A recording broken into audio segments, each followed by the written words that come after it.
What's up, guys? Hey, it is fight week in Las Vegas, UFC 300, and I'll probably be there. Looks like V-Chain has some tickets for me, and I'm stoked. I appreciate those guys. Hey, there was something interesting last week that happened. Chris Curtis came out to a P. Diddy song. Does that bother anyone? Is that a problem? I'm going to tell you what I think about that, and we'll get into some UFC 300 and all that on this episode. So thanks for subscribing. I really appreciate it. This channel's going really good. Like I said, we're about 2 weeks old now, and it's killing it. Thanks, guys. You need people like me so you can point your fucking fingers and say, that's the bad guy. So one of the headline fights for UFC 300 is Justin Gaethje versus Max Holloway, which is almost guaranteed to be a barn burner. Both guys come to fight. I mean, it's the BMF title. Bad mother... You know, you guys know what it is. I was watching Embedded, and I couldn't help but notice Justin Gaethje. His eye looks like he's got a fresh cut that has maybe just been healed. Is that going to be a problem? I don't know. Maybe not. Maybe it's scar tissue from an old one, but it looked fresh to me. I would hate to see another BMF title get stopped due to a cut. It's the BMF title. Let it go. But I don't really want to... I don't know, man. That one's ugly. Take a look and you guys tell me if you think that looks like a fresh cut. Alex Pereira has made a ridiculous request that after he takes out Hill, if he's not injured, that he gets to fight Ankalaev in 21 days. Wow. Is he overlooking Jamal Hill? Jamal Hill's not a joke. And, you know, I had talked on my Instagram about him being a little bit fatter and being out of shape. Listen, I saw him this week. He looks good. He looks in shape. He looks ready to go. Although his coach made some interesting claims on Embedded saying Jamal Hill's the best striker in the UFC. Everyone's going to find out. And at the end of the day, Jamal is levels above Alex Pereira. This fight needed to happen to show the world that Jamal Hill is the best striker in the UFC. You know, everybody's going to see us Saturday night, and there's going to be no question after that. Yeah. I don't know about that. Alex Pereira's striking is on another level. And I think if Jamal Hill just tries to stand and go strike for strike with him, it's not going to go well. The thing is, you know, Jamal's got a chin too, though, so he can take it. But Pereira hits on a different level. I mean, he hits like a Mack truck. He is a scary, scary human being, but his lights have been put out. If Jamal can take a couple of his and then just give one, maybe he wins just because of his chin. I don't know. I'll tell you what, though. Jamal Hill needs to stop doing these stupid TikTok videos where you're doing fake walk-ins. How about you just work on your striking, bro? You got Alex Pereira in front of you this weekend. You might want to focus on him instead of these stupid walk-ins. Or maybe he knows he's going to lose, and this is the last time in the spotlight, so he's making the most of it. I don't know. Either way, I'll be cheering against Jamal Hill because I don't like him as a person. I don't like some of the things I've heard about him. I don't like some of the things behind the scenes. I don't like the way he treats women. Another guy on this card that I'm really looking forward to watching is Cody Garbrandt. This guy came into the UFC, went on a run, and took out Dominic Cruz to win that belt. But then he promptly lost it to TJ Dillashaw, who was hopped up on EPO, steroids, and whatever else he was on. That sucks, man, but it really changed his career. He's had some bad knockout losses, and then he tried to go down to 125. That didn't go well, and now he's back. He's a little older. Does he have another run in him? I don't know. I mean, look at the guys up there at the top of that division. Merab, Henry Cejudo, who I think is still non-retired. There's some good dudes. There's Corey Sandhagen. I don't know that he can hang on that level anymore.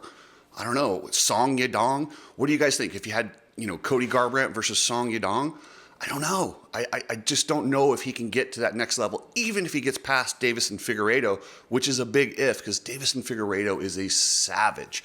When he's on, he is scary. Yes, I know he was at 125, but I think he's healthier at 135, and I'm excited to see how he does. But what a card. That's opening the night. Are you kidding me? So this absolutely blew my mind. Dustin Poirier looks like he's getting the next 155 title shot.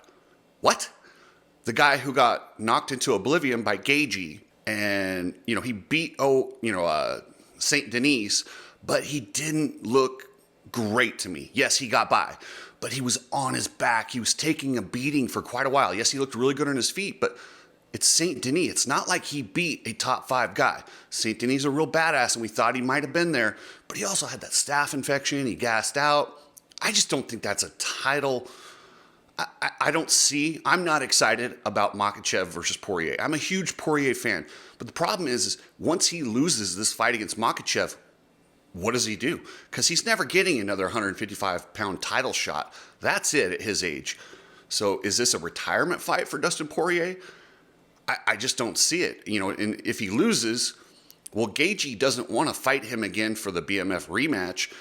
Gaethje's going to want Makhachev. I don't know where you go from here if you're Dustin Poirier, and I don't think he can beat Islam. Do any of you guys think he's got a good shot at Islam? I don't. I would say he's a big underdog, and it would take a miracle. It's going to take one of those Matt Serra or just a huge upset. But I don't see that happening to Makhachev. He's too good. His wrestling's too good. And Poirier, maybe if he stops going for those guillotines, man, those are bad. Don't do those, because once he gets on his back, I don't think it's going to go much different than when he fought Khabib.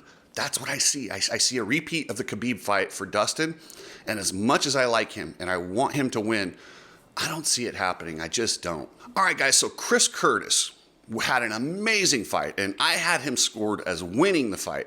He didn't get the decision. It was a split decision against Brendan Allen. But he did something very, very controversial. P. Diddy is in the news these days with all his, it's really bad, the things you hear about him. It's on the Cosby, Epstein. It's a really bad look for P. Diddy. People are like, well, why would anyone use that song? For me, I've completely separated artists, their music, and who they are as a people. If you had a big building that was just awesome, but it was built by an architect who turned out to be a diddler, would you tear it down? You wouldn't. It's a nice building. That's how I feel about the art that these guys make. The music, Kevin Spacey, complete scumbag. I love American Beauty. I think that's one of my all-time favorite movies. Am I going to stop liking that movie because that guy's a piece of crap? No, I'm not watching him as a person. I'm watching the character being portrayed. The music being portrayed. The music, it means something to everybody differently. With that said, Chris Curtis wasn't trying to do anything. Apparently, the UFC denied the first song that he told them. So he's like, oh, this will be funny. I'll give him P. Diddy and they'll deny it for sure. And they didn't. They said, okay, go ahead. Use P. Diddy, which kind of strange. But anyway, I don't dislike the work artists do. Michael Jackson, he had some great songs, but well, we all know what he was like behind the scenes now too. And I just don't think I think we have to separate the person from the music or the architect from the building. And that's how I feel. So anyway, thanks guys. A lot more coming from this week. 300 it's crazy. In Vegas, lots is going on right now. Pretty much everybody's here in the fight industry. So I'll get a lot more content for you guys. Thanks. Later.